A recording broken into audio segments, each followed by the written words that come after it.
everyone, and welcome back to A Theater Near You. I am your host, Chris Randazzo, and joining me today, or tonight, or whatever it is to you, is Nice Beaver, Paul Giroux. Barely. I'm barely joining you. I'm here, but only barely. Only Beaverly. And Lethal Marching Band, Sean Doyle. Don't call me Shirley. That's a different movie, Sean. It's a completely different movie. Did you not watch Airplane? I thought we were on the letter A. Amusingly enough, I did watch Airplane. See, me and Chris got the memo. Where are you at, Paul? I'm lost. I'm not. I told you. It's bad. It's bad today. This month's letter was N, and we went with Paul's pick, The Naked Gun. It's one of my favorite movies, but has this comedy classic stood the test of time? Let's find out. But first, how are you, gentlemen? I'm sick, Chris. I'm sick. Sick of society? Sick of your job. Sick of this crap. Sick of you guys. Sick of family. No, I think, look, I think I'm going to be fine for the podcast tonight, but hey, loyal listener, if I sound gross like a frogman person, that's because I got a tickle in my throat and a cough in my throat and gross stuff in me, and come down on the case of the frogmans. Yeah, I think with the machine that shoots the air directly into my freaking nose, I think I maybe have slept like 3 hours a night the last 2 nights. So, I ain't doing great, and I made some real weird lukewarm tea, and I'm crunching on some cough drops. So I'll try to let you not hear that, and you might have to, use the editing tool, Chris, because every now and then I'm going to go, like that. Well, I've already been coughing since we started the show, so. Oh, I didn't know. You hide it well. Oh, yes, sick has been going around, and my apologies to everyone who I've ever met. I'm just a carrier. I rarely get sick. I'm sure that I get the germs on me, in me, and carry them about from North Jersey to South Jersey, to and fro. But I just don't notice. One of those people. Although I do remember, and Paul, you just made me think about this, because you were talking about crunching on the cough drops. There was a movie, it was a comedy, and the guy didn't understand that the guy was trying to snort cocaine. Oh, I think it was Crocodile Dundee. It's movie related. And he's like walking into this fancy party, and there's a guy like trying to snort coke up his nose, and Crocodile Dundee's like, oh, that's not how you do it. And he gets a big bowl with warm water, and then he dumps the cocaine in the bowl with warm water, and he puts the guy's head over the bowl, and he puts a towel over the guy's head. So the guy's like breathing in the thing. He's like, that'll clear you right out. And I remember, that's right, this is this chain of thought. We're just going with it. I remember when I saw that, it made perfect sense to me, because my mom used to, when we were sick like you are, Paul, you're talking about chewing on cough drops, we'd put our head over a bowl, and she'd put a towel over our head, right? And you'd breathe in the vapors or whatever, right? Sure. But she used to put something in it, because when I saw that Crocodile Dundee thing, when I was a kid, I knew exactly what he was doing. But I can't for the life of me imagine what my mom was putting in the water. I think it was cocaine. Oh, well, that'd be great. That'd be a great plan. I thought that's what you were going to tell me. I thought you were going to be like, my mom used to do this for me when I was a kid, and then I saw Crocodile Dundee, and now when I'm sick, I get some cocaine. And it fixes it. No, I assume it wasn't cocaine, because I think that was the joke in that scene, that you wouldn't do that with cocaine unless I'm really living like multiple layers of lies upon lies, and it is cocaine, and somehow that does help, but it's frowned upon. Poppy's medicine that he gave us when we had colds was whiskey. I didn't know that when I was a kid, but now as an adult, I realized, yeah, it was whiskey. He put a lot of honey and like lemon and sugar in it, but it was whiskey, and he'd give that to us. This will clear you right out. It was a different time. It was a different time, and honestly, it's all NyQuil is. Like, if you're giving your kid NyQuil, I got news for you. That's whiskey with sugar in it. Have we had this conversation about NyQuil? I feel like we've been doing this podcast a real long time, and this might have come up way back at the beginning. Probably last cold season. It has, right? Oh. I mean, I asked you guys, like, anytime anybody says NyQuil, you just what do you do? NyQuil, we love you, you giant fucking Q. Yeah, okay. Good. Because, like, it will inevitably happen when I'm sick. Like, I'm in bed, I'm miserable. My wife will be like, why don't you just get some NyQuil? And I'll be like, NyQuil, we love you, you giant fucking Q. And she's like, every time you do that, why do you do that? And I'm like, why don't you do that? I had to stop, in every time my wife would, like, use rosemary in something in the kitchen, I would have to stop saying, rosemary! Like Ken Marino in that episode of The State where he's like, he discovers all the spice. He's going to, like, organize the spice rack, and he's going to... God, I don't remember that skit. I don't know that I remember that, but I feel like you said rosemary like Tony Danza said everybody's name on Who's the Boss. Like when he was like, Angela, Mona, Samantha. Rosemary. Doesn't have the same thing, but I don't know. Could be like, if you guys want to warm up, this could be part of our Tony Danza vocal warm up for the podcast. Ken Marino. Is Ken Marino Tony Danza's secret love child? Ugh. Let's just start that rumor. They're probably too close to the same age, aren't they? Screw it, we're going with it. Oh boy. Yeah, I don't think I have anything super interesting to discuss. I think this has been all over the news, but I don't know. Maybe one of our listeners somehow missed it, and it's movie related, and it happened to me the other day. I got a call from a friend who was like, "This seems like a stupid thing you want to know about." I don't know, Paul, if you heard about this, but the that movie coming out, Wicked. Oh, sure, yeah. Oh, yeah. they made Barbie dolls for it, basically. I'm calling them Barbie dolls, whatever. They made dolls for it, right? And they screwed up. The back of the box was supposed to say, visit us at www.wickedthemovie.com. Oh, no. And they just put www.wicked.com, which is a porn site. Yeah. So Jacqueline called me. She was like, this seems like some stupid crap you would care about. She was like, they accidentally did this. I was like, they're going to recall those. And I dropped what I was doing. I dropped my lawyering, ran out of my house, I was like, who would not get them off the shelves fast enough? I was like, Walmart in Northfield. No way. I got there, bought two, came home. By the time I got home, I looked it up online. Target had removed all of them from their shelves. Do you think we're doing the recall? You think they'll be worth money?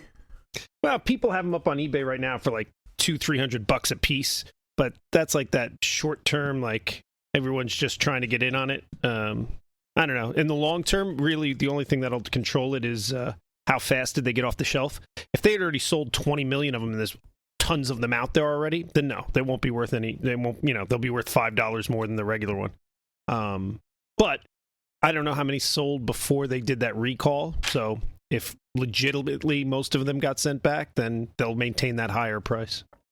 Do we really think kids are going to websites on a toy box, or like, I don't know. Like, I don't know what kids do when you get a toy now. Like, I don't know if they're like, oh, check out this URL, or if like, there's at least one kid out there that would do it, and that's enough that it's going to cause a lawsuit. And Mattel's lawyers are like, you got to pull these back. Come on, we got to get them back in here and slap a new box on them, man. This isn't okay. Something like that happened to my cousin when my cousin was in elementary school or middle school or something. I'm going to say middle school, because like that's probably more where you're doing civics research, and like this was at the sort of the beginning of schools using the internet for research and stuff like that. So he was in the library, and they were like, cool, you're going to do this, research thing on the office of the president or whatever it was, and it was like, all right, well, like, where should I look? I just try some some websites, and I guess they listed some things off, and they said, maybe try whitehouse.com, which apparently is a porn site, while whitehouse.gov would be where you go if you want to learn about, the nation. So he like totally got like hauled down to the principal's office for going to a porn site, like in the library. And see, White House, I would have assumed it took you to the cheesesteak place, the sub place. Isn't that White Castle? No, that's the burger place. Yeah, no, White House is in Atlantic City. It's like a famous sub shop down here. Good. All right, cool. I need a sub. Yeah, it looks like these Wicked dolls are selling for like $50-$60 a piece. Yeah, which is more than double what I paid for them. But I only bought 2, and I just want to keep one. Yeah. I like having things like that. I really want to get one of those. It's probably a freaking fortune. There was a short run of Mork dolls with like Mork from Mork in like the 70s or 80s, late 70s, early 80s, whenever that show came out, Mork and Mindy. And Robin Williams, you pulled the string on his back, and he would say some, nanu nanu nonsense. But apparently, Robin Williams was just going off in the sound booth and like making everybody laugh, and they recorded a couple of the ones they probably shouldn't have. And the first run of those dolls, like every 10th pull, he says some off-colored stuff. Like they didn't get them all off the shelf, and you can still find them out there. My dad told me some story like that. Like I think he like at one point he used to work in like a toy distribution warehouse, and it was like there was some mishap where like they mixed up the vocal boxes of things. So like I don't know what it was. Like the what do you call it? The example he always gives is like a GI Joe and a Barbie. He's like you pulled the string and it would go, "Man up, soldier," or something like that. But I don't really know cool. which toys it was that they mixed them up on. Right. Yeah, no, that kind of stuff. I don't know. I keep that up on a shelf. That's cool. Yeah, I love misprints. When Sean came by after he got that doll, I showed him a couple of my favorite misprints that I have, like a pole position for Atari 2600. That's right. You heard him. Pole position. POSITN. What? Yeah, they just misspelled position on the cartridge of pole position for 2600 for a handful of them. Sometimes some of these misprints, you like wonder how many levels of checks it had to go through that like people just overlook that. Like when it's a small operation and something's misprinted, you go like, all right, I get that. Like nobody was checking up on you. Like there was the where I used to live. There was a place on the corner, a tailor shop, and or a dry cleaner or something, and I can't remember what the sign used to say, but it was like, we do, like dry cleaning, suit alterations, and wedding gown. But instead of wedding gown, they wrote wedding grown. It was like GROWN. So like, this was a like small little operation, and like, not to be like stereotypical or whatever, but it was like an Asian family that, like ran the thing. So like, as soon as you said it. Well, like, but I could see they probably like, I'm betting somebody said something and then like some jerk face on the other line like didn't correct them, you know what I mean? Like just was like, oh well, if you say so, but then they like put another sign out that was like, we do wedding gowns, and they spelled it right. So like it must have been like they spent all their money on this sign, they weren't going to pay to correct the signs, they just put out another sign with the right spelling. But like, when it's like a big national company, you're like Mattel. Yeah, like, I don't know. Like that website, like Wicked mix-up thing, like you almost wonder if it was like some snarky kid working there that like was trying to pull one over on people, Yeah, maybe. Who knows? I feel bad making fun of people for spelling something wrong or getting a typo, because I am the absolute worst. But I work for a small operation. I mean, it's a law firm, but it's what? I don't know. We got 20 people working there. And I give everything to my paralegal, and she checks it and fixes all my spelling mistakes. Like, Mattel's got 20 million people working for them, right? I mean, is it the biggest toy company in America? I would think. Hasbro or Mattel, right? It's got to be one of them. Got to be one of them. They should have somebody proofread the box. Yeah, it's kind of like when you go to get your friends some engraved spatulas for wedding gifts. That's a one-person operation at the mall kiosk, right? Yes, indeed. Right. So, again, one-person operation, mall kiosk. Sometimes life is going to be the dream. I guess you should explain to everybody what the misspelling is that you're talking about. Right. I wanted to get all my groomsmen engraved spatulas that said "Live the Dream" on them. So I handed a piece of paper to the woman at the mall to engrave these spatulas. And I said, "There, I want you to write this on there, Live the Dream." And then I go to check on them in a little while, and she gives me one. And I said, "This is Life the Dream" on it. She's like, "That's what you wrote." I'm like, "No, it's not." I just look at the piece of paper. It's like, "Oh, no." "Well, do you have any other spatulas?" I'm like, "No." I had to go walking around the mall trying to find spatulas with enough flat metal surface to get engraved on them, because that's not the easiest thing to find. Oh, good time. Yeah, and then I remember when you gave them to us, we had this like conversation about like, well, maybe you could have told them to put a comma in there, so like it was like life, comma Life, the dream. You know, like if we just fixed it with some punctuation, life, comma the dream, exclamation point, or question mark at the end. Life the dream? Life, question mark, the dream, exclamation point. Wasn't it? I think about this every time I see a trailer for this movie or or just if I see it scrolling past on Netflix, that movie called We Bought a Zoo. Karen's like, it would be so much funnier if it ended in a question mark. It was like, we bought a zoo? A zoo? Never seen that movie. Don't know if it's good.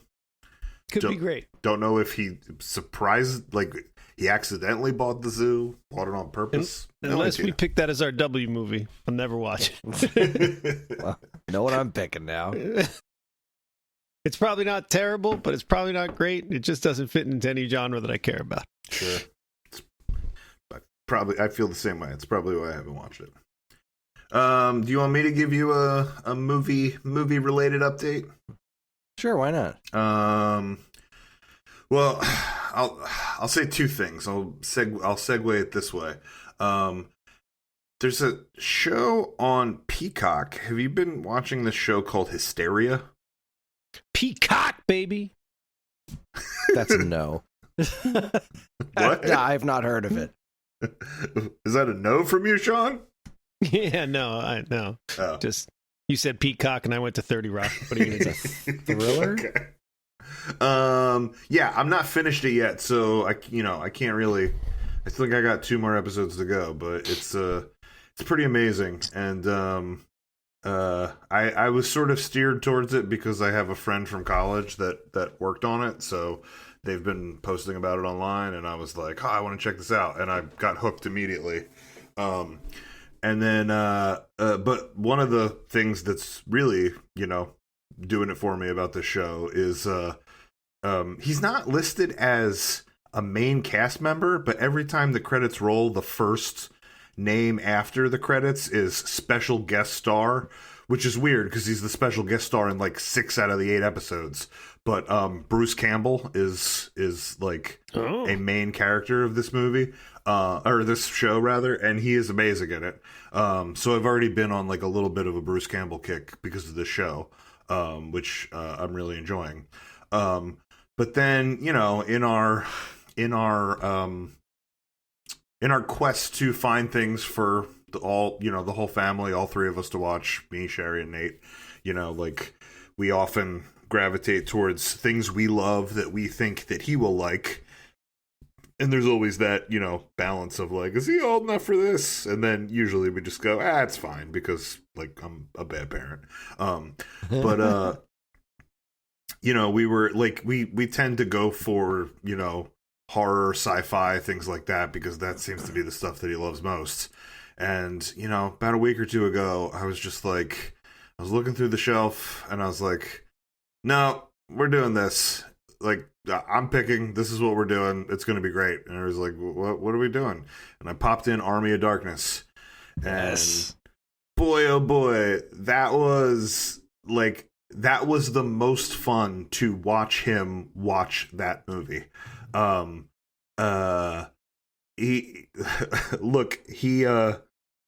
He comes home talking about this Gen Alpha concept that I'll just say I'm not sure I totally get. Like, I know that Riz is short for charisma, hearing my kid talk about it, it sounds just like you're doing pickup lines that don't work, you know? So I was like, I don't know if you've got this Riz thing down totally.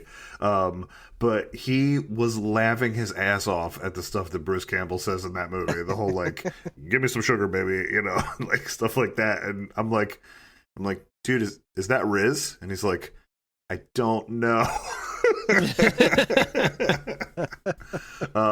And then like just all the like physical comedy of that movie, you know, when he becomes you know, when he splits in half, and then when he's like the smaller versions of himself and stuff like that, like you know, I think, like, I almost feel like Bruce Campbell's like one of the most underrated actors of our time, especially like, and that movie, if like, I almost wonder if like when we get to like I might propose that, because it's really a testament, because like he is a great like action star in that movie. Like he's like leading man action star quality, but then like he's like an amazing physical comedian, and also, you know, very funny in other ways too. Like yeah, like I watched it again, and it's not just nostalgia because we loved it when we were kids. Like, that's a great movie, and it was really fun to watch my kid watch it. Sure, that's a phenomenal movie. It's one of my favorites, of course. But I think you were just saying he holds up as the leading man, but it's also funny. I think it's because it kind of hit that same note as Big Trouble Little China, where the movie took itself exactly serious enough. So like while his is obviously more comedic than Kurt Russell's performance, he's obviously doing a lot more physical comedy. The movie around him strikes that same tone, which just makes you like you said, you can watch it as he's the leading man and he's performing that role effectively, because the rest of the movie around him's striking that perfect balance. Yeah, I think you're right. Like I think Army of Darkness almost nails that tone better than Big Trouble in Little China. Like, sometimes with Big Trouble in Little China, you're just like, what kind of movie am I watching? But like, you know, with Army of Darkness, it's like there's, from the minute it starts, there's no question what this weird thing is, you know? Which is funny, because that one is the sequel to Evil Dead 2, which is the sequel to Evil Dead. And really, Evil Dead did not know what it was doing with itself and was much more of a straight horror with Bruce Campbell, and it's still kind of being Bruce Campbell, but like they had not found that mix. And that first one is a much more it's a horror movie that's got these funny bits, whereas then they did Evil Dead 2 and they were like, no, this is a horror comedy. It's not a horror movie that's got funny bits. The whole movie's got this comedic nuance to the whole thing. I could definitely see somebody like you, Chris. I mean, I don't know. You're familiar with all these movies, right? Yeah, actually. So Army of Darkness is the first, probably the first horror movie I ever saw. I was actually staying over at Greg's house. It was his birthday party, and they said they were all going to watch it, and it was a horror movie, and I was like, yeah, I don't do horror movies well, so I'm just going to chill upstairs and play Super Punch Out. And so I'm sitting upstairs playing video games while everybody else is downstairs watching Army of Darkness, and I can hear it. And the way Greg's old house was structured, it's like the living room is just like big, tall ceiling, and so like the second floor where the bedroom was, there was a railing, so you could just see down. So I'm sitting here listening to this movie, and like, this is absolutely hysterical. So I went downstairs and I watched the rest of it, and it just blew my freaking mind how hilarious it was. So my assumption is you don't like the first one very much. The first one is fine. The first one didn't really do much for me because, like you said, it seemed like it didn't really understand what the tone it was going for was. So after I saw Army of Darkness, I was like, well, I need to see Evil Dead 2 now, like the movie that came before it. And so I rented that, and it was definitely more of a horror movie, but it had that, it was definitely the beginnings of that complete unhinged psychotic nature that made Army of Darkness what it was. And I loved Evil Dead 2. I think Evil Dead 2 is fantastic, but Army of Darkness is just like the ultimate expression of that entire universe as far as I'm concerned. I adore that movie. I haven't seen it in way too long. I agree with you entirely about what you said about like the progression there. I love all three, but I can definitely see how someone like you who doesn't like, because I do enjoy horror movies. That first one, it almost feels like they sat down and wrote a horror film and then got Bruce Campbell after the fact. Like they were ready to go on everything else, and they were like, well, how do we make these two things work together? And they just kind of pushed it together, whereas the second one seemed more curtailed to, all right, we're working with Bruce Campbell. And you know what? The second one really feels like a redo of the first one. Yeah, I was going to say, like, Evil Dead 2 doesn't even really feel like, and again, it's been a long time, but I seem to remember it not really feeling much like a sequel so much as just a retelling, but they kind of goofier. Recapped the first one in the first half hour. They kind of like, and with some reshoots and some like, and then they take it a little bit further. They have 4 more people show up so that there's some more people to kill.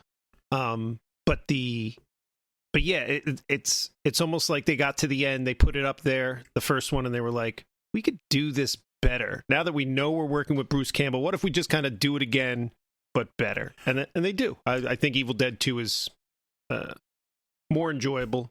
But yeah.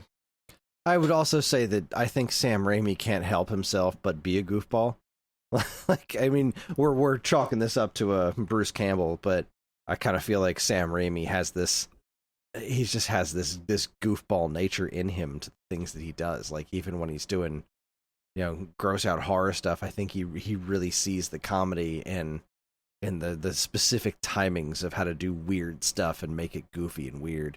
Well, I might not know what I'm talking about. Like it's not as if I know these actors and filmmakers, so it's not like I know the story behind the thing. But like, Evil Dead was like I don't know if it was Sam Raimi's first movie, but it was like an early movie. Like it was, it was at the very beginning of his career, and I believe it was still kind of a independently financed thing.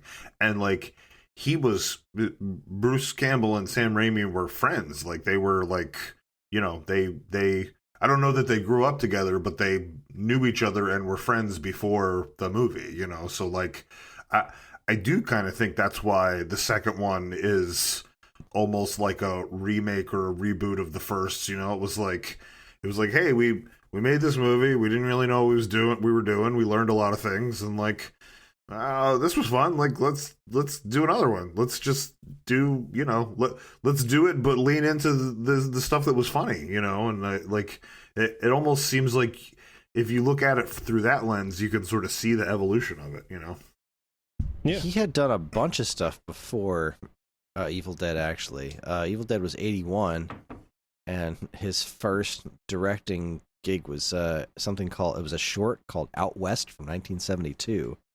So he did a handful of shorts. Something called It's Murder appears to be the first thing on his IMDb that's not a short. 1977, It's Murder. Written and directed by Sam Raimi. Tells the story of a family whose uncle is murdered. Son gets everything because he's in the will. A detective is trying to find out who murdered the uncle while avoiding ending up dead as well. And it's not rated very highly. Yeah, so I think Paul's probably right. Maybe it's not Bruce Campbell. Or one of you said maybe it's Sam Raimi. But yeah, I think we're all saying kind of the same thing. It just feels like they learned either from each other or about themselves after they did that first one. Like, this worked, this didn't work. The fans love this, they didn't love this, and they're just like, yeah, we can hone this. Bruce Campbell is in It's Murder. Yeah, of course. He is police officer on bicycle. Just like he's in, all the Evil Dead and Army of Darkness, just like he's in all the Sam Raimi Spider-Man movies. Like, Yep. He's like, take me with you, Sam. Let's do it. Let's make a thing. Yeah, but he's great. I love him. You should do Bubba Hotep. And did your kids see Bubba Hotep? You know what? I thought about showing him. Like when Army of Darkness went over so well, I was then like, ooh, what could capture this experience again? And I thought about Bubba Hotep, but Bubba Hotep's a different kind of movie, and it's slower and it's a different kind of funny. So Yeah. I might show It's it to not him, but Raimi. I'm not sure. Yeah. That I was love directed Bubba Hotep. by Don Coscarelli. Don't know who that is. That's who it is. All right. He's the guy that made Bubba Hotep. And then no studio would give him any more money. He was the writer of Beastmaster, What the Hawk Be Beastmaster? My Eyes, Beastmaster? 1982. All right. Small world. I guess the only movie-related thing that I have is we've continued to watch the MCU movies with the kids, and we made it to Guardians of the Galaxy, which I was so excited to get to, and Ellie kind of ruined the first half of it by being Ellie. She can occasionally be extraordinarily inconsiderate when we're watching other people's movies besides hers, where she just rolls around on the floor and plays with the dogs and is super loud. So she missed a handful of the things that I was really looking forward to her seeing. Like there were songs that she knows that, when the movie first started, as soon as Come and Get Your Love came on, she was just like, she freaked out and got up and started dancing along with it. And she thought it was really cool. And then she got distracted by dogs for like 45 minutes and ruined the movie for the rest of us, which was super fun. But then about halfway through, we all just kind of stopped the movie and we're just like, you are being ridiculously inconsiderate to everybody who's trying to watch this movie, because John was really enjoying it, and obviously Karen and I love it. So she eventually, shut up and got back to the movie. And then by the end of it, when Groot died, she was inconsolable. Even when he came back as Baby Groot at the end, it did not matter. I'm talking like screaming, sobbing. She was just inconsolable. So that was neat. She Missed the fun part, got all the woes. got all the woes. She by the end of the movie, she was definitely into it and liked it. But I'm gonna have to watch it again with her sometime so that she kind of gets the first half of it, because she really missed all of the stuff that meant anything. Because by the end of the movie, she's asking all these questions. Who's this guy? What's going on? Why are they doing this? It's like, well, if you'd watched the freaking movie, you goon. Oh, So, I let's get see. it. He lost his mind. What the hell was John's pick last week? I can't remember. Oh boy, it must have been really memorable then, whatever the hell he went with. But Ellie's really excited to show us The Descendants, which is gonna be her pick tomorrow. I've obviously never seen it before. It's a TV movie, I think, that was on Disney. I think it's a big deal. I think I hear like all the It's a kids, very big deal. It's yeah. been around for like 10 years. It's like all the kids of famous Disney villains.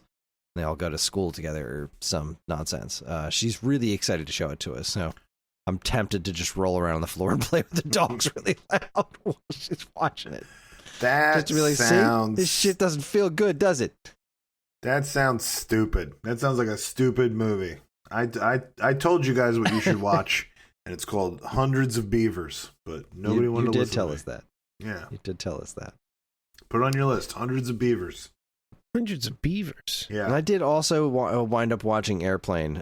We went to my sister-in-law's over the last weekend, and we wound up we stayed over there, and the first night we watched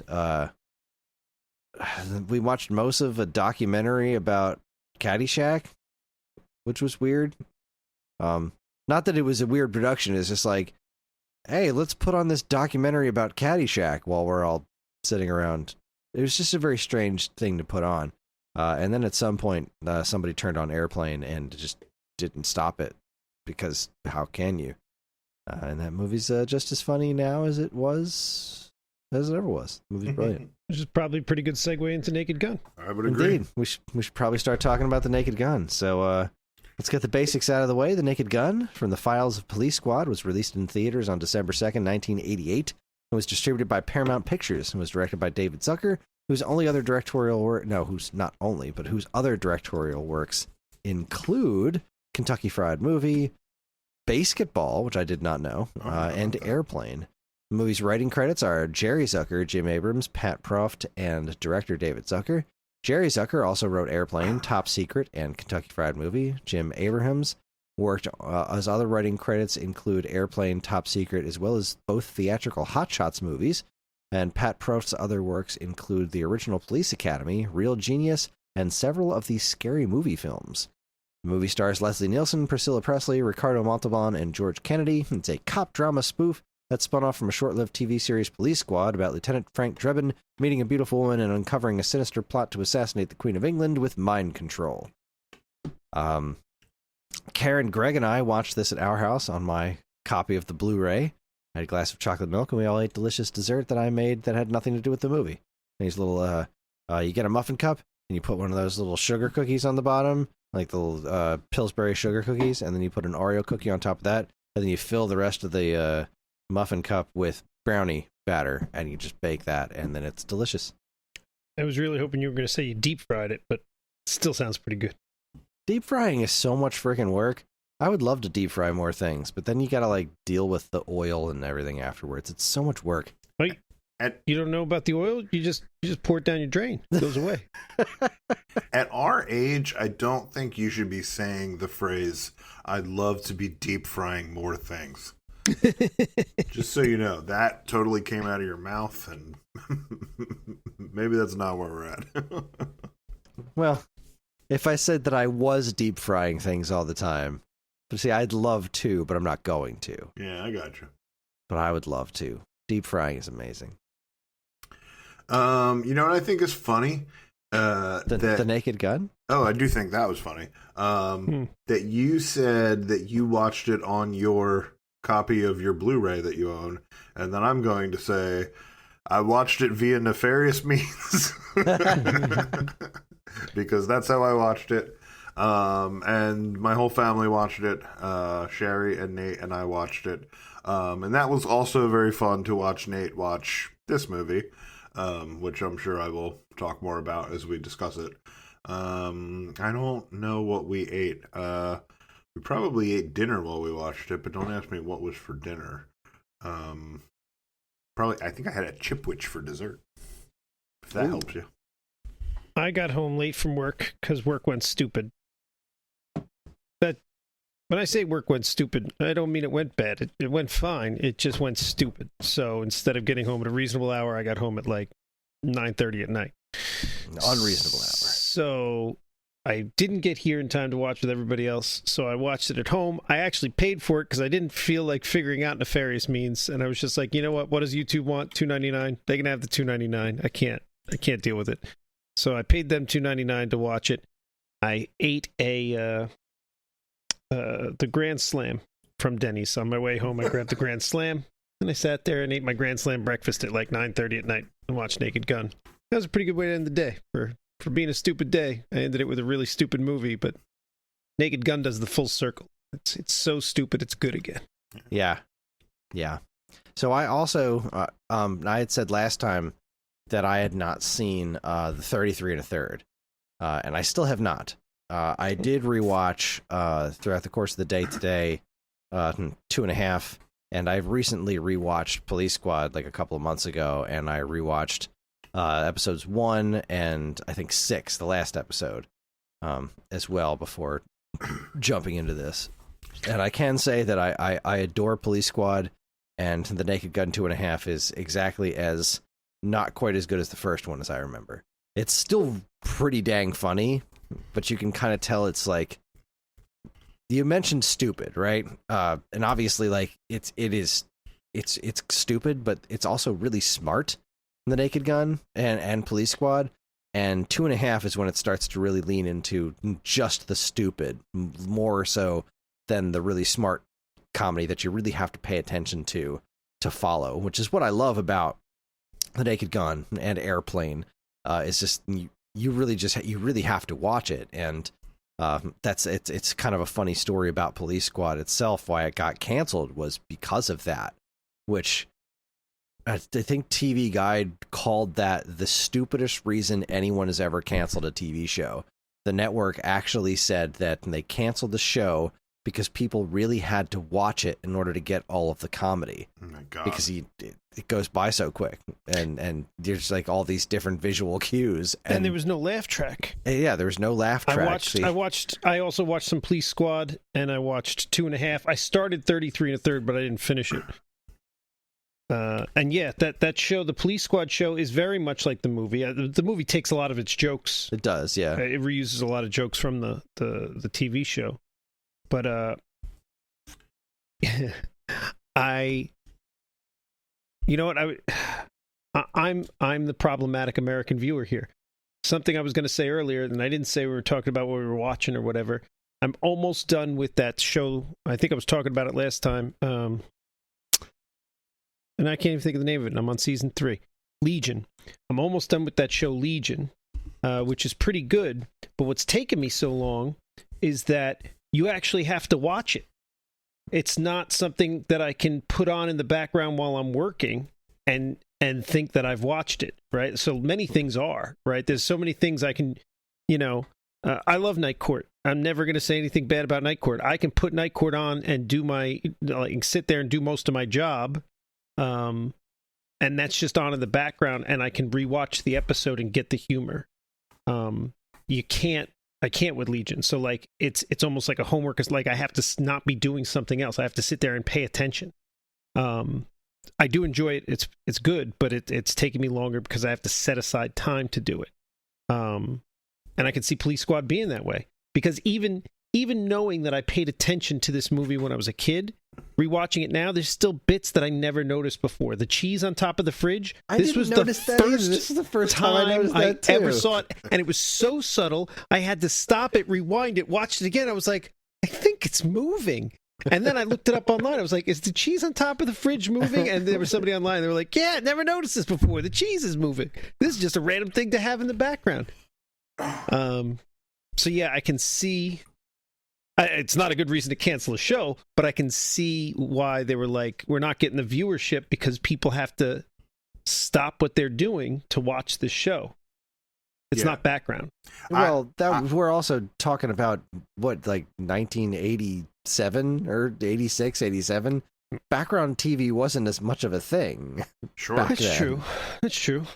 I unfortunately didn't have time to revisit any of these other movies this week. I watched this one and, barely got that in because I had to work. But did you notice the cheese? I did notice the cheese, and Nate noticed the cheese too. Like, I think it's so funny because this movie was fascinating to watch with him because he definitely found it funny, but he likes to understand why something is funny, so like some of the things he would laugh at it, but then he would just be like, why doesn't this guy ever throw out any food? Just like ask the question of like, what's up with this dude? So yeah, that was fun. But yeah, I didn't get a chance to watch the other two. I mean, this wasn't super recently because now the pandemic was a couple years ago, but when we were all locked in our homes, I think that was the last time I binged these things, and this was literally when we were like, when it first started in March, and it was like, oh, well, just gotta muscle through this. Like, what can we put on? What can we entertain ourselves with? And I think I watched like all the Police Academy movies, and I watched all the Naked Guns, and that was when I watched Police Squad for the very first time. I hadn't seen that before, but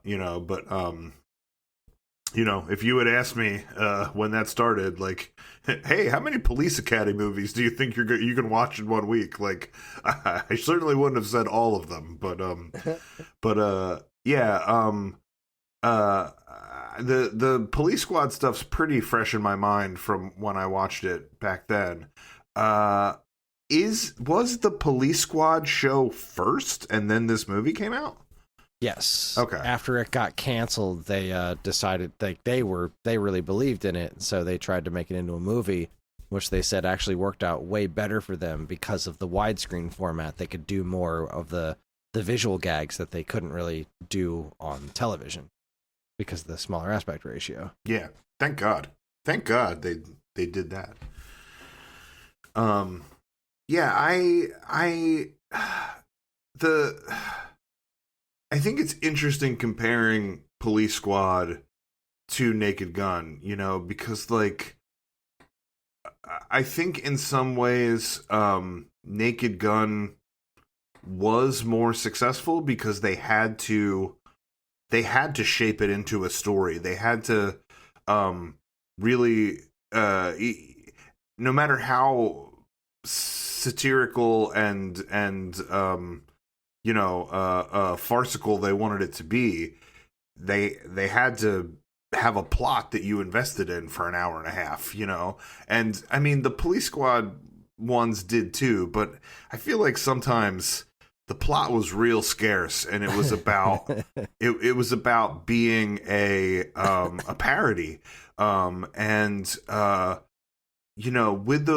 that Police Squad show, it was really brilliant because it was being a parody of these police procedurals, and at the time, like we're talking about, a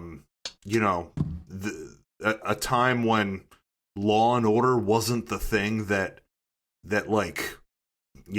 was the standard for police procedurals. Like nowadays, you're gonna compare anything that is a police procedural to Law and Order, right? And like the way that they shape the episodes, the way that they make the scenes, whatever. Like back when Naked Gun was made, I feel like the standard for these procedurals was like Dragnet, must have been Dragnet. Yeah, like Bullet, like like I remember we watched. I'd never seen Bullet before, Steve McQueen Bullet, and we were in some Airbnb or something where it was like we did, there wasn't cable or streaming, it was all like DVDs on a shelf, and I was like, oh, let's check this out, and like, man, that was boring. Like that was a boring movie, but at the time people were like probably blown away by it. It's like, oh, now we got to fingerprint them, and you're watching them fingerprint every single finger, and you're like, Jesus, can we move on? It's like nobody ever seen anybody fingerprint somebody. Nobody ever gone down to the morgue before and looked at the body, but it was real and it was gritty. Yeah, but the way like Naked Gun does it, like there's so many just smart things, and like one of them is even, and Nate loved this, the fact that like every single time he got in a car or got out of a car or something, that like the car would crash or he would slam into somebody else, or I mean there was of course the brilliant one where the airbag unlocks the the drive shift, and the car just drives off or whatever. But like in these, like I swear to God, in Dragnet, that is how the thing is edited. It's like if you're going from one place to another, you watch them get in the cop car, and then you watch the cop car pull up at the next place, and then they get out of the cop car. It's like standard cookie cutter. We're getting from A to B. We have these car shots, and like I just love that like Naked Gun was like able to make a whole bit out of it and still like really lampoon this police procedural thing. Do you think back during the Dragnet times they just didn't think the audience would understand? They were like, we can't just cut to them in the studio talking to the lady who got robbed. No one will know how they got there. Like, I almost wonder if it was padding, like, oh, just filling time. Yeah, we got to fill time. I think it was just. I think it was just like they thought people are going to eat this up watching them get into the police car. Like they, like at that time it was so new watching these police procedurals that it created this format. Like these are the things you do. To your point about the him always crashing his car into something, is some of this movie does so brilliantly is like setting up jokes way ahead of time. Like the first one that he does, and he backs into the all the luggage carts, and then an entire scene goes by with tons of his own unique jokes, and you don't see that at all. And then the next scene is them parking, and he's got all the luggage racks attached to the back of his car that he backed into. Especially because him backing into the luggage is the cap on the other guy's joke. Exactly. Yeah. So you're just like, oh, he crashed into it because what does he say? It's the best sex she's ever had. Something like that. Yeah. All I know is that he's a gymnast and it's the best sex she's ever had, or something to that effect. Yeah. And like that's the cap on it is he makes the mistake and crashes into something. So yeah, that's brilliant. So the one thing I really took away, I knew that I liked this movie. I hadn't watched it in a while. I knew that I liked it. It's on my list of top comedies. It's a little bit lower down, but it's on the list. When we went to watch it, I was like, I wonder if it's still going to hold up. I wonder if it's just stupid. And it is stupid, but that's okay. I still really enjoyed it. And I think one of the main reasons for me is that it doesn't fall victim to a lot of the movies we watch, especially the older movies. You get back into the 80s and earlier. I'm always complaining about a pacing problem. And it's probably my short attention span. This movie, especially for a comedy, I feel like pacing is incredibly important. Anytime I'm watching a comedy, and I said this when we watched, what did we just do? Look Who's Talking. Like, if I'm watching a comedy and there's a scene that isn't absolutely essential for the plot and also isn't making me laughing, my brain turns off and it's like, why are we doing this? Why are we here? What is happening? And this movie doesn't have that. Not 1 second of one scene is not, if it's not a punchline, it's the setup to a punchline that'll be here in a minute. Like, there's no wasted time. There's not even wasted space on the screen. Like we were just talking with the cheese. Like, there was nothing. He was in the middle of saying some sort of other joke, and they were just like, let's throw another joke in the background here. Why not? And they just, every inch of the screen for every second of the movie is utilized. And that's, it's brilliant pacing. Again, for someone with ADD, it's the best. It is, and it's, you can tell, because there's 2 different versions of this movie out there. The version that aired on TV was longer, and there are a couple of scenes that I do wish they would have kept in from the extended cut that they aired on television. Obviously, like, a handful of the jokes are not in the TV version, like when the commissioner says sexual assault with a concrete dildo, because like that, most of that, like, you know, escape scene where he's like grabbing onto the statues in various places, that's missing from the actual the TV version of it. But you know what's funny? Can I stop you for a second? Sure.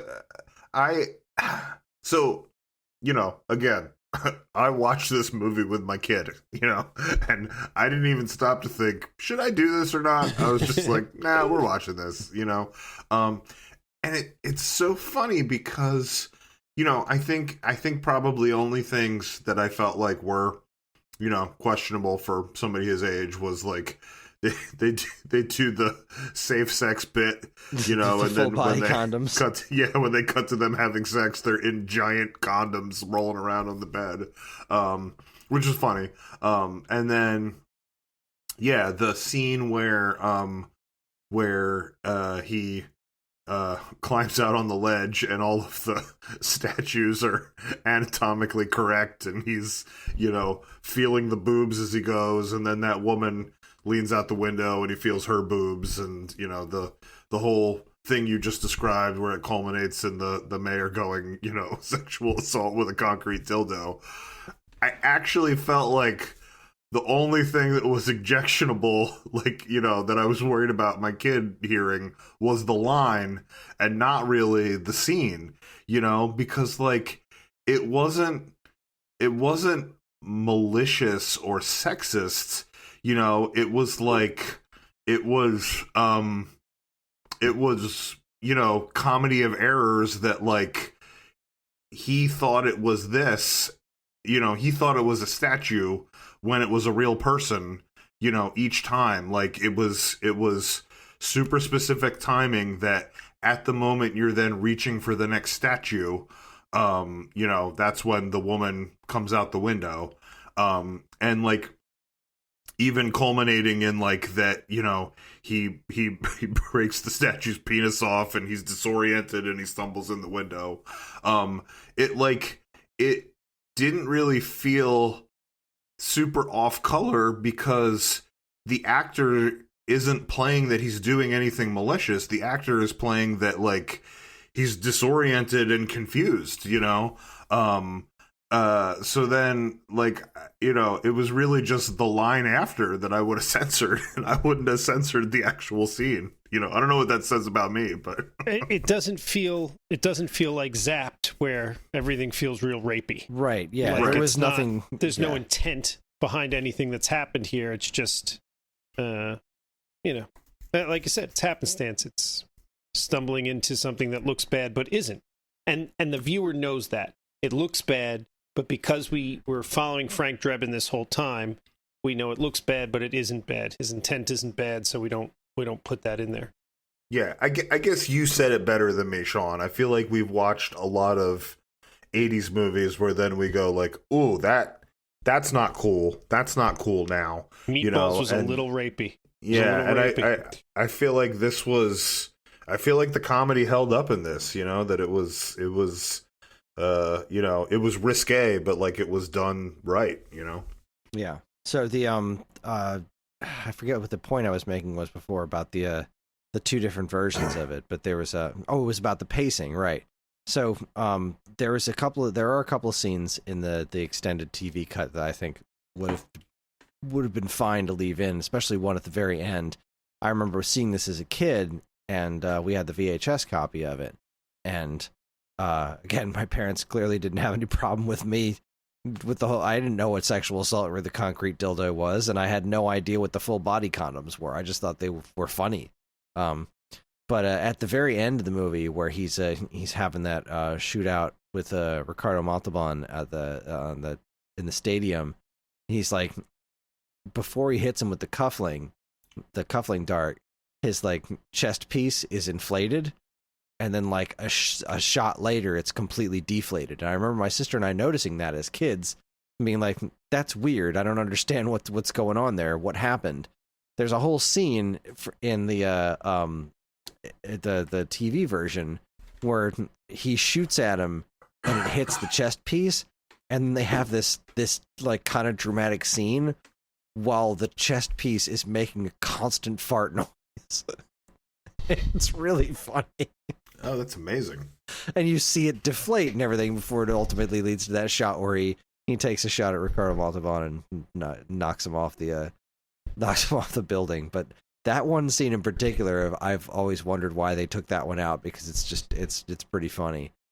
You can catch all the deleted scenes and changed scenes on they're all on YouTube, and they're pretty good. But there's a bunch of scenes that they did cut out that would have just ground the movie to a halt. There's this one scene that the baseball players, they all like gather around the mound and they're all like whispering to each other, and the announcers say something about it, and then they zoom into their actual conversation and they're talking about, like, you know, mortgages and things like that have nothing to do with baseball.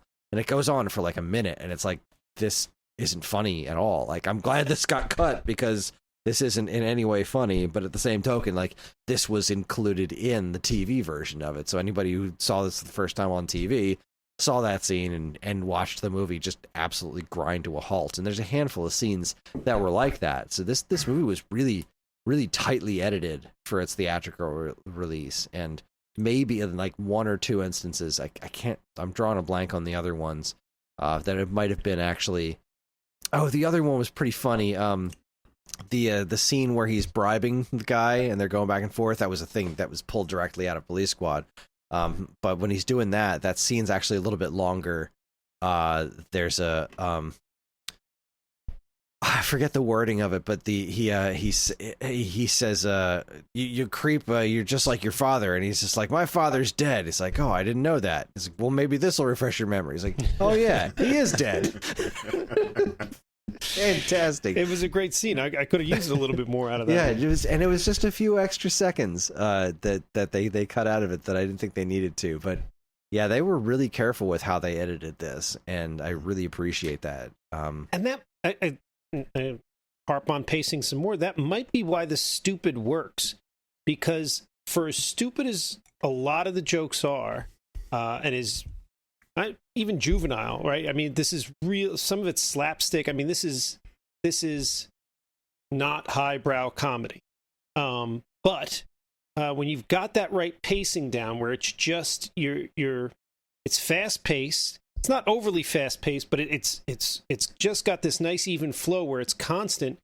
By the time you start to think what you just chuckled at may have been stupid, they've already given you something else to distract you with. It's the next shiny object is already in your face, and you don't have time to stop and say to yourself, this was kind of stupid. It just keeps rolling. And I think 5, 10, 15 minutes in, you realize, you know what? I've been laughing for 15 minutes. Like every 30 seconds, I'm going, ha ha ha. And, you just give into your juvenilism, your basic instinct to laugh at simplistic things that are humorous. Like all comedy does not have to be highbrow and well thought out. Well, this is well thought out. That's not fair. Yeah, that's the thing. It doesn't have to be highbrow. You have to be smart to come up with the jokes the way that they did. Like, I mean, like I said before about the foreshadowing jokes, like the when he's talking before when he's talking to the police commissioner and he's got like 3 empty pitchers of water in front of him and you don't even notice it the first time, and then the next scene it's him peeing for like 5 minutes straight because he drank like 10 gallons of water. Or at the end he has the shootout with the dude at the dugout dogs, and the guy falls into the vat and you see the ring on his hand as it's sinking into the vat. And then like several scenes later, you're at the baseball game, and the vendor is selling dugout dogs. And so when the bad guy gets one and he takes a bite into it, and he pulls the ring out of his mouth, and then it's a finger, and it's like, on one hand that joke could work as just like, oh god, he got a finger in his hot dog. But then if you've seen the movie more than once, you realize that's the guy that was his dude that fell into the vat at the dugout dogs plant. Like it was all leading up to this. And then you've got all the other like smart but stupid humor. That's these, it's basically the same type of humor as the "Don't Call Me Shirley" line from Airplane. Like when he shows up and they go, "Trebin, Frank, you're both right." Like and Leslie Nielsen's delivery on all that stuff is absolutely flawless. Like I think this line was originally in Police Squad, but it definitely shows up in Naked Gun 2.5, and it's my friend Dan's favorite line from the entire series, and it's really one of the funniest things ever. Where he's talking to Priscilla Presley's character Jane, and she says they're talking about a suspect. Jane, what can you tell me about this man you saw last night? He's Caucasian. Caucasian? Yeah, a white guy with a mustache, about 6'3". An awfully big mustache. It is such a good line, and it's delivered flawlessly, and just he never breaks character even for an instant. He deadpan delivers these things so perfectly, and it really is his performance that I think ties this movie together more than anything else. There's like a 20-year difference between Leslie Nielsen and Priscilla Presley, and it didn't even really matter because of how friggin' absurd all of it was. Like the scene by the fireplace where he rips his tuxedo off after saying, "I'll almost slip into something more comfortable," and he comes back in a full tux. So I got to jump in. So I agree with most of what you just said, and I could chime in on a bunch of it and reinforce it. But I did not catch the thing about the goon falling into the hot dog mix. Like I did. Until you I put didn't it either. Out. I'm glad you said that. I didn't either. And now that you said it, it makes more sense because as he's sinking in, he's got his hand sticking out with the ring on it. You specifically see the ring. They were trying to tie that over. Makes so much more sense now because as they were filming it, I was like, is this an homage to the 1989 Batman Joker death scene? And then I was like, this movie came out before that, didn't it? And I was like, just a couple months. Maybe they got I thought they were doing, because it's very much the Joker's hand going down really into the similar, sludge. And I'm like, how are they pre-mocking this? Now I get it. They were just trying to show me the ring. Makes way more sense. Wait, you mentioned when he went in the bathroom and peed for 5 minutes, and like you could hear it, like it was over the audio of that press conference. My kid laughed so hard at that. Like he I think that's what hooked him in. Like I think he was like what is this movie? And then as soon as that happened, and like everyone was listening to a guy peeing, he thought that was the funniest goddamn thing. Like that was the win right there. That's what hooked him in. Look, Pee Leslie and Nielsen fart? knows how to do farts, right? Like there was that famous interview, I forget, was it Letterman, where he has It's like a totally it's serious. like every interview he's ever done. Every interview he's ever done, he like brings a fake fart machine. It was just phenomenal. But like they reserved the farts in that scene for the exact right moment. Like that joke had gone on for so long. Like, how are you going to cap this? And then he finally lets out a handful of farts. It's like so perfect. Oh my god. The timing is key. You're right. It is. You said something earlier about it. It's smart. That it's a lot of wordplay. It's a lot of making fun of our nomenclature that we take for granted. Like you said just now with the mustache 6'2". Like we all just speak that way, not thinking about technically you're referring to the last object in the sentence, but we all just do our own. It's almost like a slang, but we've all agreed on it, so no one's confused, and that they smartly take advantage of that kind of thing over and over and over. They also, and this I noticed this time because it jumped out at me when it happened, they almost religiously subscribe to the rule of three, right? I mean, just 1,000 times. They just keep doing it. And at one point they don't. And it caught me, and it was awkward. When he's in the car and he's eating the peanut shells and he's throwing them out the window and like the car door, like he's going to do that. He's talking to him and he says something to the captain. He's like, I had a hunch, call it a hunch, call it women's intuition, right? Which that's the Cap joke. But I'm like, there should have been another thing in there. That's not Right. like, that was the only time I caught in the movie that they didn't follow the rule of three. They kept giving you two normal answers and then the punchline. And that one time they didn't, and it was still funny, but I don't know. It was very jarring to me this time because I think I had just realized they were really following it, and then they didn't. Then they went back to it. Yeah, it's masterful. It's like textbook. Of course, then this movie does have the one kind of odd spot to it to look at now is the O.J. Simpson factor, which he's kind of barely in the movie, but He's in the second one more. he is. And He's in all three of them. Yeah, he's in all three of them. I only watched the beginning of the third one. And I think the third one came out like maybe a year before the murders. Like it was kind of like, he jammed these movies in before he was Public Enemy #1, And I'm still not sure what we're supposed to do with like that whole kind of thing. Like, look, at the end of the day, is he a terrible human being and he definitely murdered those people? Sure. He's funny. His spots in this, he did a good job. Like I don't know got no complaints with him. Yeah, Listen, I don't have any timing complaints was good. about Kevin Spacey's acting either. But listen, I'm gonna give you my philosophy on this, and this is just what my brain does. Like I'm telling you this from experience because I've noticed that I do it. My brain will separate the time before someone is an awful person to the time after someone is an awful person. And here's my quintessential example, because I've noticed I do this now, right? If I see something comes out and Mel Gibson is in it, I'm immediately like, ugh, like I'm not watching that. Not watching that thing with that guy in it, right? But if you put on Lethal Weapon for me or Mad Max, I'm like, sign me up. So like, I don't know. My brain has somehow like disconnected the time between, like, there is everything. The art exists up to when, you find out the person is garbage, and then I think after that, you're making the conscious decision to say, oh, I'm going to back this person and watch the new thing they did, or I'm not cool with this person and I'm not going to watch the new thing that they did. I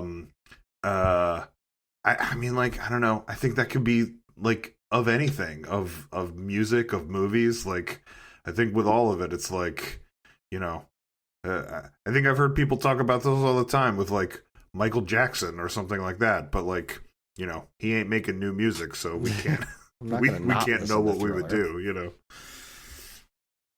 Yeah, like I'd still go back and rewatch Chuck maybe someday, but Zach Levi's not a great dude, so maybe I'm not gonna watch any new projects. Oh, what did he do? He came out and supported Trump. It was a little bit more than that. It was I think he's just horribly misguided and kind of angry that the last handful of movies that he made didn't make him like the next big thing. But again, I don't really know the guy. Like he took the failure of Shazam and Harold and the Purple Crown very personally. And then he just started spouting a bunch of conspiracy theories and went off the deep end. And I was like, okay, well, if your next job is grifter, then I'm gonna go ahead and leave you alone. But see, based on my philosophy, you can go back and watch Chuck and enjoy it. Because like I'm gonna remember that remember good guy Zach Levi. Yeah. But then when he makes a new thing, you can go, ugh, that guy, and not watch it. I'm gonna go ahead and not watch new Zach Levi stuff. Yeah, that makes sense. Yeah, behind that.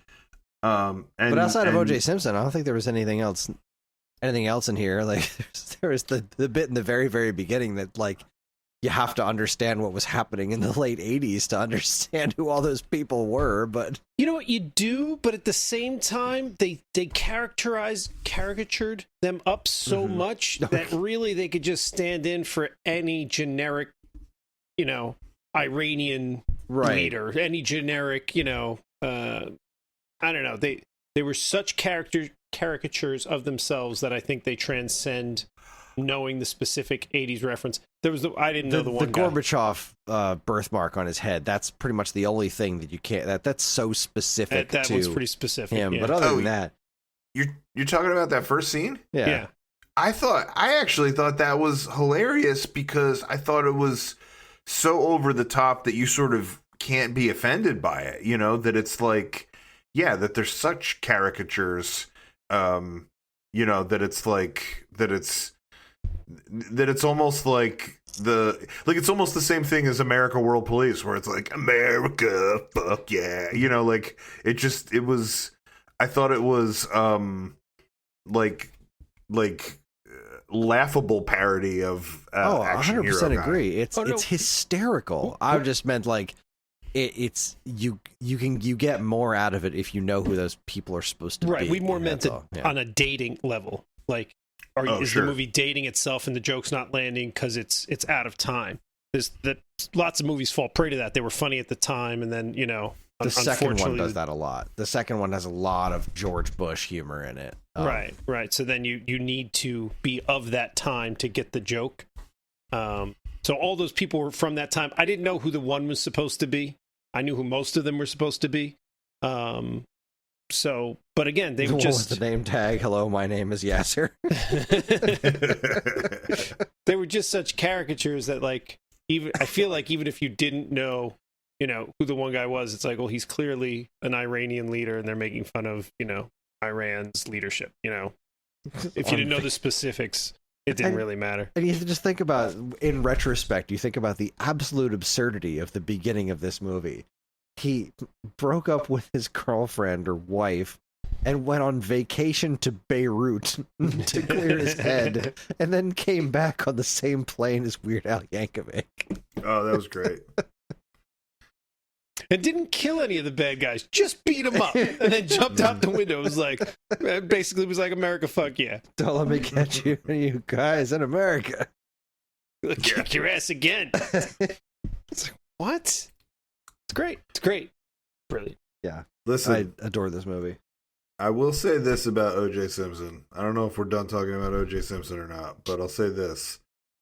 You watch that scene, the first scene that he's in, I think it's like the second scene of the movie, the Nordberg gets beat up by the bad guys and himself. Storms onto that boat and they all shoot him.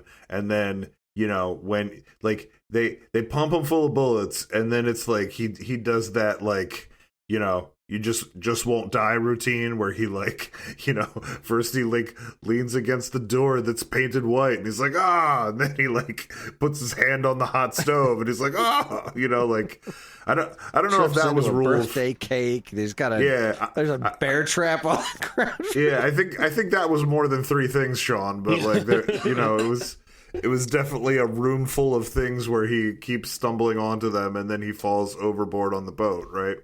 Like, I look at that scene and like that comedy is on point, and I think of the performance that he gives there. And then I think about when he put that glove on in the courtroom and he like wrestles with it. And he's like, it doesn't, I can't make it happen. And Johnny Cochran's like, if it doesn't fit, you must have quit. And look at that performance and that glove thing. And I'm like, that motherfucker definitely did that crime. Look at that acting. He killed those people. Really, this is proof right here. I would have gone into the courtroom with that scene, and I would have gone like, you could see this guy's a murderer. Speaking of that scene, the first thing that he does when he tries to kick in the door and his foot goes right through the door, absolutely brilliant. It was such a good gag. So he's in the other 2 movies more? He's in the second one a little bit more. I mean, he's still not. It's still I'd primarily say he's in Frank it Drebin. Decently more. I mean, yeah, he's not like full on main character, but he's in it almost as much as the Chief. Yeah, because he's not in a coma for the whole movie. I did look up why they changed the Chief from Police Squad, because when I was watching those episodes, I was like, this guy does good, Alan North or whatever. Not that I knew his name, I recognized him, but I didn't. He's one of those actors you're like, I know him from stuff, but I didn't know his name. I looked it up, and apparently the studio that was backing the movie was insistent they got an Oscar winner in as that secondary role.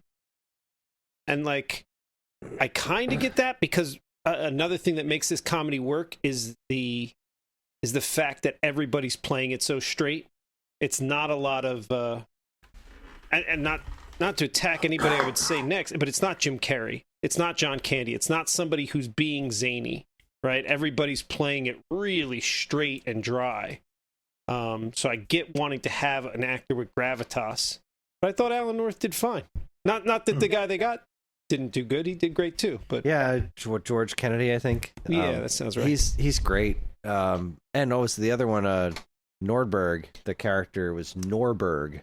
Yeah, they changed the original him up. one. They changed his name and then recast O.J. Simpson. You just reminded me of the scene before they go into where the Queen is there and the trumpets go off and he like accidentally jumps on the Queen because he thinks he's going to get shot. Before that, there's a scene where they're in the hallway and Frank is he's trying to catch people from going in and check for weapons, and he reaches behind the guy and starts pulling things out of his pockets. During that scene, there's a sombrero in the background, which I always thought was weird.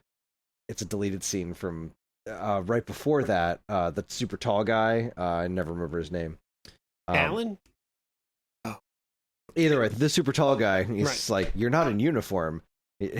Like, what are you doing? This is the last time we're having this conversation. You're just not in uniform. He's like, I'm sorry, boss. I was trying something new. And he takes off a sombrero. Puts it down. Again, just a few seconds. And they cut that out. But that explains why there's a sombrero. That scene, that joke built on itself so well. When he reached into his pocket and pulled out the gun, he's like, oh, not doing anything, huh? Well, what's this? And he's got the gun, and you're like, that's a pretty good bit.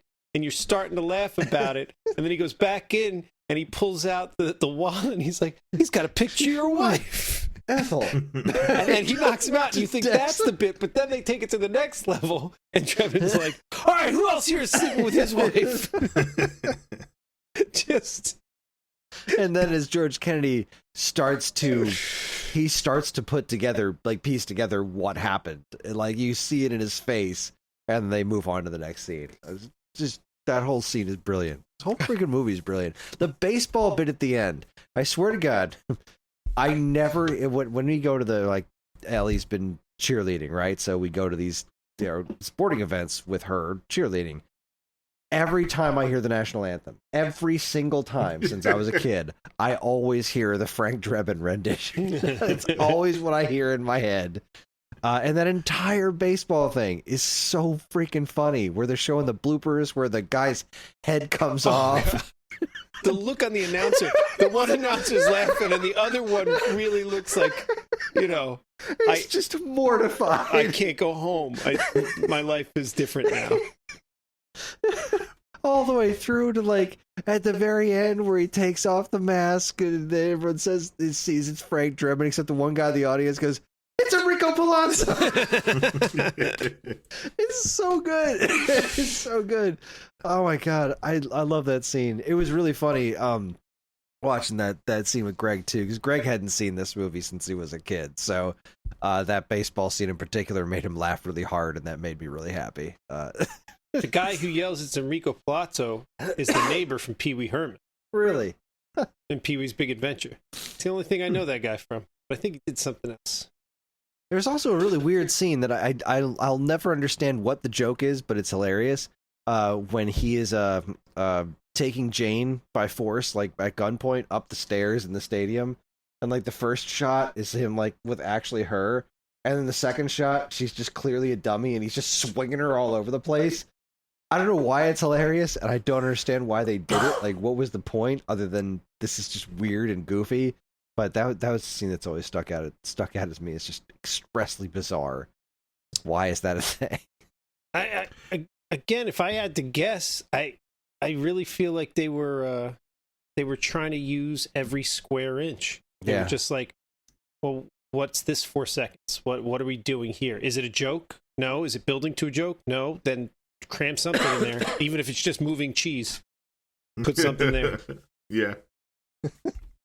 Again, that entire scene, she opens up the freezer, and it's just solid block of ice, and it's so brilliantly put together. The milk is so freaking gross, and Long Woos, I thought they closed down years ago. Has it been that long? The third one opens with a parody of whatever you want to call it. Homage. There it is.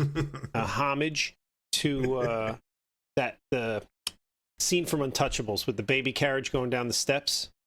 But of course, they end up with like 5 baby carriages going down the steps at the same time and a shootout right over top of them or whatever. Yeah, and OJ is pretty heavily featured in that, if I remember too, because he's catching babies like they're footballs, and then he's spiking them and doing end zone dance. Exactly, that's what I was going to say. Now we're back to the OJ thing because you had said something earlier, and now it just occurred to me that scene. I was like, he was really good in that scene. Like his performance in that scene was hysterical. And what made me think of it. It's totally a background thing. Like, it's not even in focus. Frank is saying lines on the steps. I don't even remember what he's saying, whatever he's saying or doing. And over his shoulder, out of focus in the background, you see OJ doing the end zone dance, and he's about to spike the baby when, like, a woman comes up, takes it away from him, and slaps him. But, like, it's solid work from him. And 2, again, they're like, what's going on over his shoulder? We got a little blank space here. Let's fill it. Yeah. The comedy in this movie, like, really is, like, surgical. It's precise. Chris, you said that you always think of the Frank Drebin national anthem when you hear the national anthem. But, like, I think it's because it's, like, the right tone of funny. Like, there's so many ways you could have gone with that. There's so many wrong lyrics he could have sung, or like whatever it was. But like, I think the first part of the joke is all of the people in the stands all just look at each other like, this is Enrico Palazzo. Like, this guy does not have a good voice. Yeah, he's singing all these sour notes. Yeah, so like that's the first part of the humor. And then, he starts getting the words wrong. But like, it's not that wrong. You know what I mean? Like, he's not saying like, and the chicken, and like he's like saying all the phrases, but like in the wrong order, in the wrong way. Like I always, in the part in my head I always hear it was when he goes, what does he say? And we still had our flag.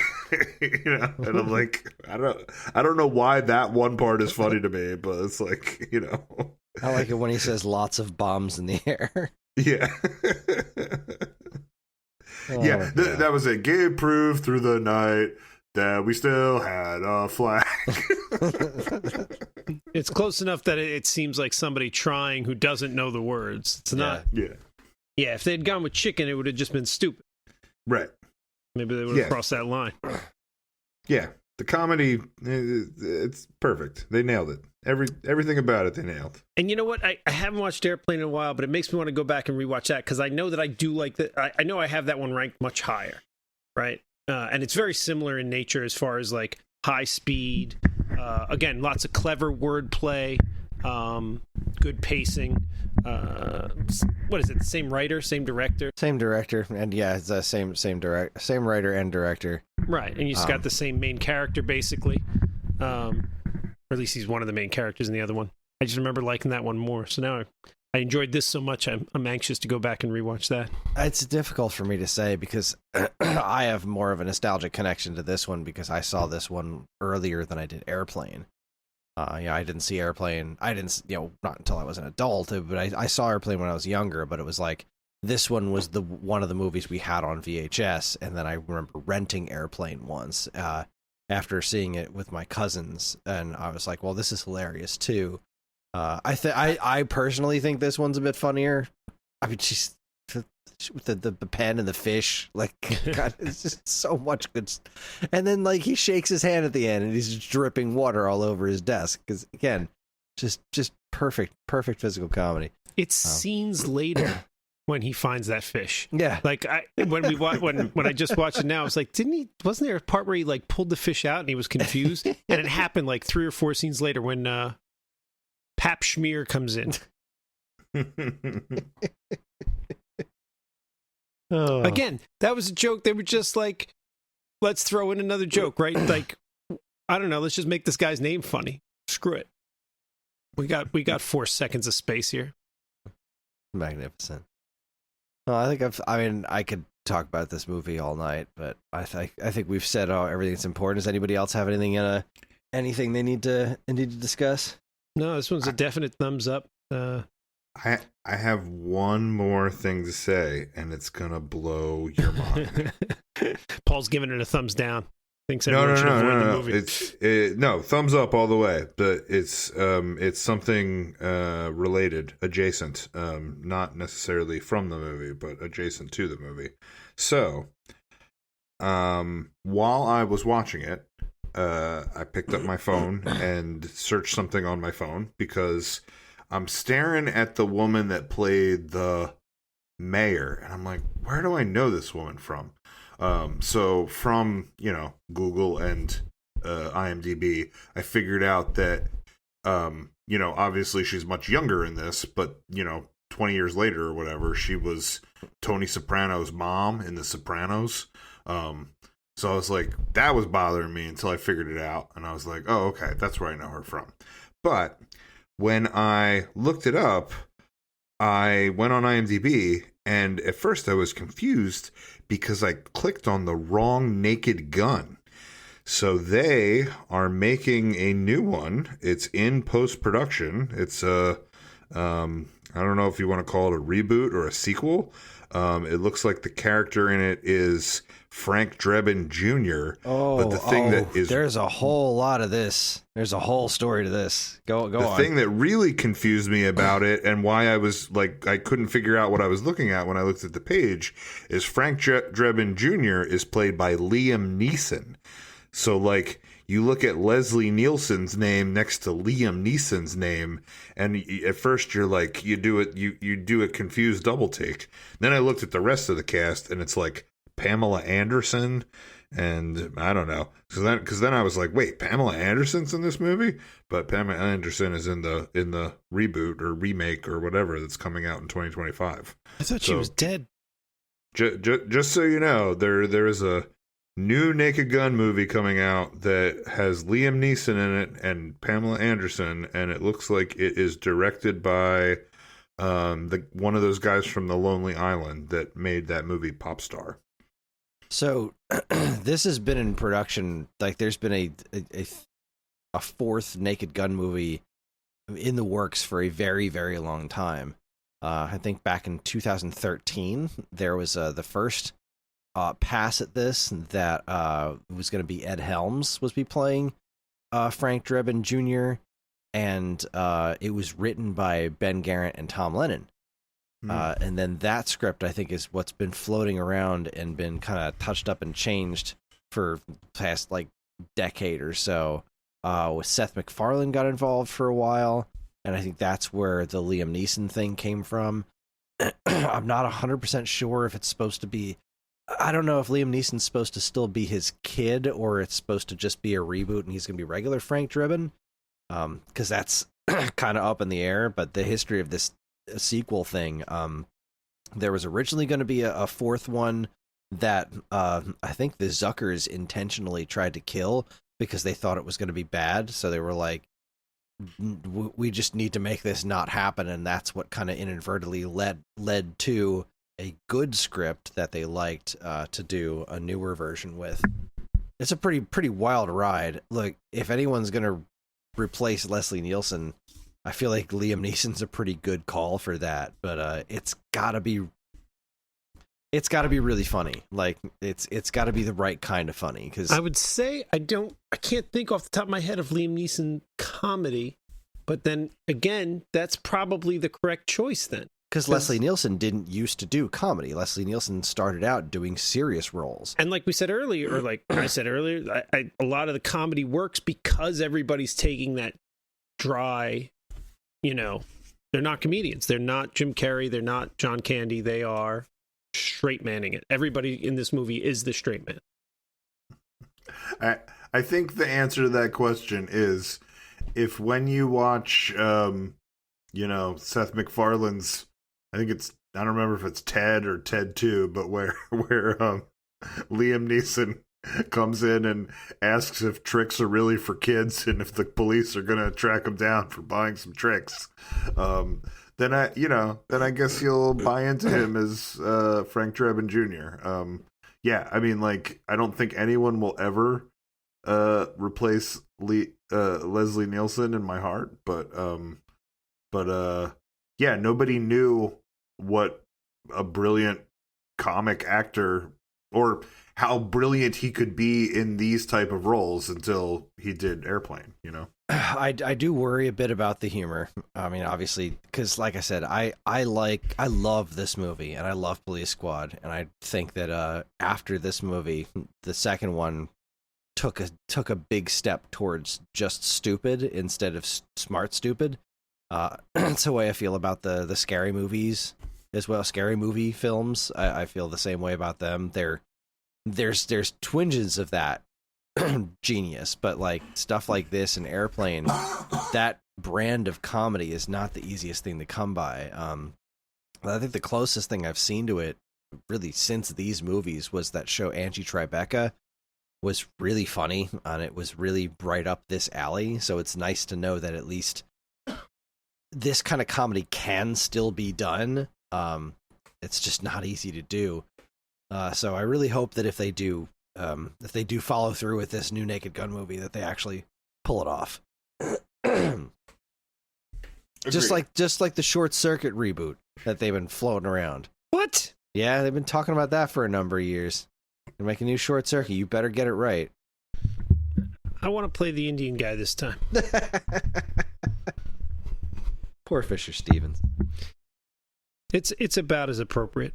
All right. Well, with that, everybody, big thumbs up for the Naked Gun. Hooray!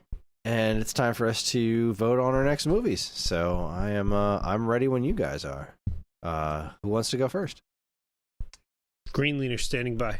I am not ready. One of you is going to have to go. All right. I'll go first this time. My O pick is Octopussy, because I don't know that I've ever actually seen this one. I've seen a bunch of James Bond movies, but I don't like a lot of the older ones. I don't think I started watching them really until the Pierce Brosnan stuff, like GoldenEye. So I've gone back and seen like one or two Sean Connery ones maybe, but I think I've seen the majority of the Bond movies, especially the older ones. And this one starts with O, so there we go. Never seen it. I like Sean Connery, so Yeah. I think I've Octopussy. seen all the Sean Connery ones. And I think Timothy Dalton only did a couple. I think I saw all those. I think the only ones I missed were maybe some of the Roger Moore ones. But I have seen Octopussy, but I'd rewatch that. I like a James Bond movie. Yeah, it's been a long time since I've seen a James Bond movie. I went through a thing, but I didn't make it. I didn't make it all the way. I can't remember where I stopped. Connery's first, right? Connery's first. Yeah. Moore. I think I got it into the Roger Moore ones, and don't ask me which one. I think I know I watched.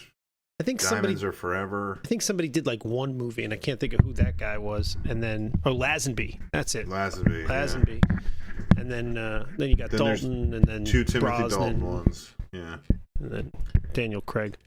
And I love the like Pierce Brosnan ones. Some of them like not canon or something. Like weren't there like? I think Sean Connery did one that's not canon.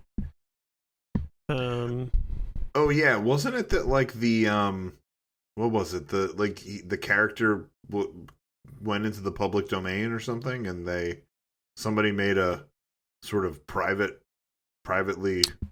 It can't be right. Produced. Public domain takes a long time. So like, let's see. know. Sean Connery did 1, 2, 3, I'm gonna say 8. 4, I'm gonna say 8. 5 movies, Oh, and then the 6th movie in 1969 was George Lazenby, and then in 71 Sean Connery came back for one more. Yeah, and I think he was making that while the Lazenby one was out.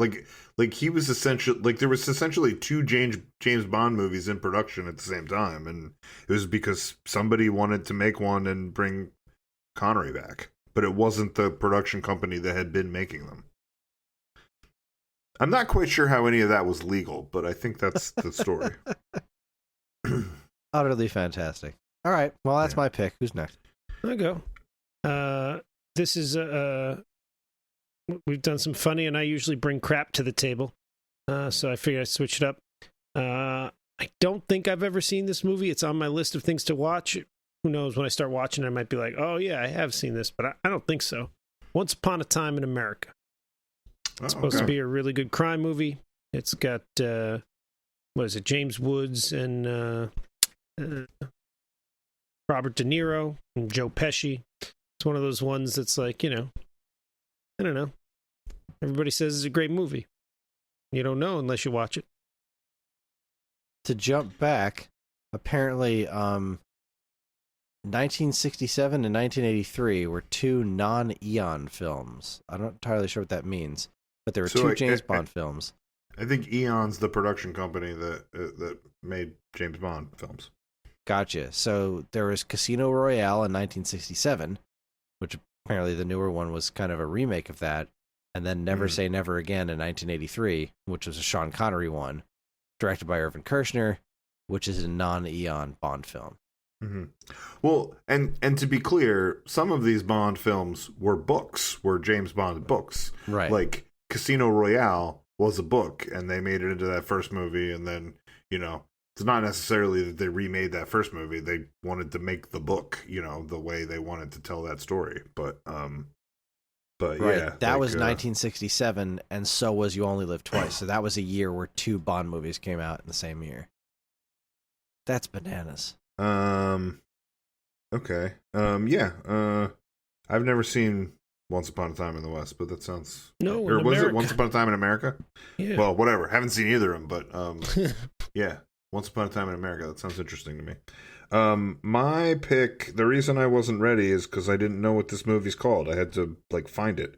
I didn't know what I wanted to do. I'm kind of out on a limb here. Initially when I made my my list a long time ago, and was like here's the things I'm going for. My pick was going to be Oppenheimer because that was the big thing that one summer, and I've definitely seen Barbie, but I have not seen Oppenheimer. But then I tried to watch it one day, and I don't know. I usually like Christopher Nolan, but maybe just because this is like a historical thing, I could not do it, and part of me was like, maybe that should be my pick so that I watch the movie. But then I was like, I don't fucking care enough. I don't think I want to watch this. So, I keep seeing this trailer for this movie. I don't know what it is. It might be, look, man, this might be the next Citizen Kane, or it might be a pile of garbage. But my pick is something called Onyx the Fortuitous and the Talisman of Souls. What? Yeah, I don't know, man. Like, where are you getting this from? Onyx the Fortuitous? Onyx the Fortuitous and the Talisman of Souls. Might be great, might suck. You're just gonna have to choose and see what happens. Wow. Remember you came up, was it you made us watch that movie where the guy built a maze in his living room out of cardboard boxes? Yeah, that was one of the ones. This is the same kind of thing. That was. I saw a trailer. I was like, I think I want to watch that. So I enjoyed that movie. I did. Wow, that's quite a title. I'll tell you what, buddy. This looks like the kind of crap that I bring to the table usually. All right.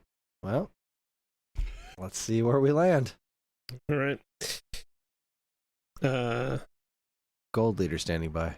Blue leader standing by. Fire, go. And go. Spoilers.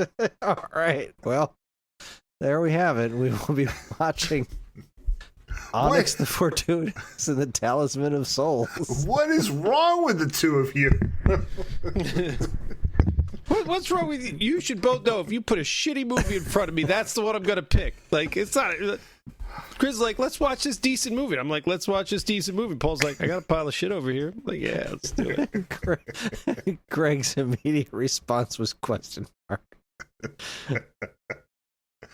It's gonna be an adventure. It certainly is. I wanted to watch a James Bond movie, and I couldn't vote. I couldn't vote for myself. So, yeah, I don't know what made me vote for Onyx. The fact that it's completely batshit insane. So, I guess it was a choice between batshit insane and drama, and I think there's enough drama in my life right now. So, yeah, that's fair. That's fair. That's why I haven't gotten around to it. There's so many more serious movies that are on my list of movies that I mean to watch than there are lighthearted stuff. Because the lighthearted stuff I get to. Yeah, the serious stuff, I'm like, I want to watch it. It's probably a good movie. It's on all these lists of like best crime movies of all time, best this movie, best that movie. And I'll probably enjoy it when I watch it. But when I go to sit down at the end of the day and I'm like, the weekend's usually busy with fun stuff. The week's busy with crap. And then at the end of the day, you worked all day. You're like, what do I want to put on? It's almost never, let me watch this serious drama. Let me really dig in to 2 hours of human tragedy. Yeah, it's sadness and seriousness. And, there's cartoons. There's cartoons, yeah. The world's pretty messed up right now, and I like to escape from things. We'll see when we watch this weird ass movie. You can all thank me and be glad that we didn't watch Oppenheimer. Oppenheimer wouldn't have gotten my vote. Yeah, we'll say here. I like science. I go to sleep to, if it's not MST3K, it's science documentaries. Like, I'm sure I would find that movie interesting. But again, it's like, if I had to guess, that's a whole movie about some guy coming to terms with the fact that he's killing millions of people, right? Like, seems heavy. Yeah, probably. That's kind of what I considered that one for my O pick and said, well, no, I'm not there yet. Super heavy. Just not there right now. Heavy. Well, when we get back around to B, I'll say Barbenheimer, and then... Fantastic. We'll watch those back to back or at the same time. I was going to say not back to back, simultaneous. You got two TVs right in front of me. Sure do. We can do it. Barbie goes on one, Oppenheimer on the other. And if at any point they sync up and like the music on Barbie is working for a dance sequence on the other, we'll have a whole new Dark Side of the Moon type thing happening. I'm down. I want there to be dance sequences in Oppenheimer. All right, everybody. There's our pick. Onyx the Fortuitous and the Talisman of Souls. Whatever happened to we tell people where they could watch it? I think it was a good move. Oh, I think it's on Prime. Great. Good work. Okay. That's all I wanted. Let's see. It is, it's just from last year. It's still a pretty new movie. Yes, it is on Prime Video. All right. Yeah. There you go. That's how you can watch it, it has to be folks. somewhere because I scroll past it. So the answer is Prime. It's on Prime. It's on Prime. It's apparently available through Tubi as well. Oh, Tubi's free. I have Tubi. Screambox? Never heard of that before. How very exciting. And if you go to the director's house and ask him nice, he'll just bring you to his basement and show it to you. He's trying to get the word out. Bring your own popcorn.